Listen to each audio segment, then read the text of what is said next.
জলের মধ্যে নেশার সামগ্রী খাইয়ে অপহরণের চেষ্টা একটি শিশুকে। বুদ্ধির জোরে ঘরে ফিরলেন 10 বছরের শিশু।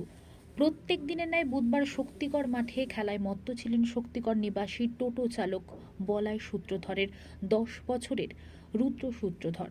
খেলা শেষে বাড়ি ফেরার পথে হঠাৎই একটি মারুতি ভ্যান এসে তাকে জল খাবার আবদার করে, আর জল খাবার পরে তার জ্ঞান ফেরে ফাটাপুকুরে। এমন ঘটনায় চাঞ্চল্য ছড়িয়েছে শিলিগুড়ি শক্তিগড় এলাকায়।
দাদা কি হয়েছিল আজকে?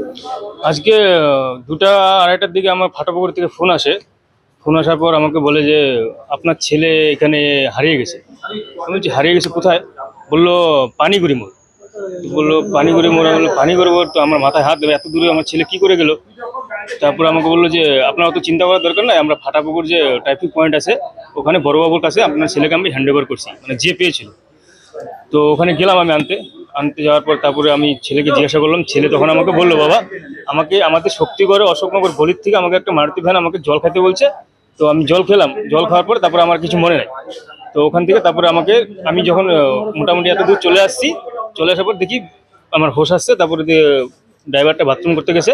বাথরুম করতে যাওয়ার পর আমি ওখান থেকে গাড়ির দরজাটা খুলে পালিয়ে গেছি। পালিয়ে যাওয়ার পর আমাকে একটা কাকু পেয়েছে ওখান থেকে। তো কাকুটা আমাকে ওখান থেকে বললো যে তুই কোথার থেকে আসছিস? তো ও বলছে যে শক্তিগড়, শিলিগুড়ি শক্তিগড় থেকে আসছি। তো আমি এরকম হারিয়ে গেছি। তো বললো তো কে নিয়ে আসছে? ও বললো যে আমাকে একটা গাড়িওয়ালা নিয়ে আসছিল। তো আমি এখান থেকে গাড়ির থেকে দৌড়ায় পালিয়ে গেছি। তারপরে বললো যে বাবার নাম্বার বল। তো বাবার নাম্বার বলছে। তো আমাকে ফোন করছে ওই লোকটা। ফোন করার পর তারপর বললো যে এখন কোনো চিন্তার কোনো কারণ নেই, বড়বাবুর কাছে দিয়েছি। তারপরে ওখানে গেলাম আমি গেলাম, আমার বন্ধু একজনকে নিয়ে গেছিলাম। তো বড়বাবু ওখান থেকে আমাকে বললো ওখানে ভিডিও করে তারপরে বললো আইডেন্টি সব কিছু দেখে টেকে বললো এখন নিয়ে যেতে পারে। কত বছর আপনার ছেলে? আমার বয়স না কখন নিয়ে আসছিস? আপনার ছেলে কত বছর? আমার ছেলের 10 বছর, 10 প্লাস। কি করেন? আমি টোটো চালাই। মানে এই ঘটনাটা কখন ঘটেছিল? এটা সকালবেলা 11টা থেকে 11:30টার মধ্যে ঘটছে। তো আমার কাছে ফোন আসছে মোটামুটি 2:30টা থেকে 3টার মধ্যে। তো আপনার ছেলে কোথায় খেলছিল?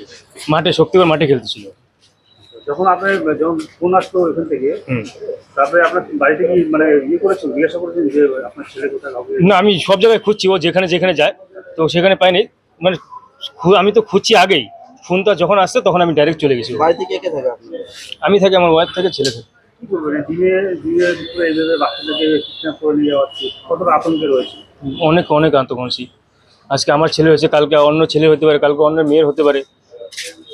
ব্যাপারটা কি খালি ওর ছেলে বলে তো না, আজকে যদি ওর হোস্টটা না আসতো, জ্ঞানটা না আসতো, তাহলে তো আমি ওকে পাইতো না। আপনার নাম?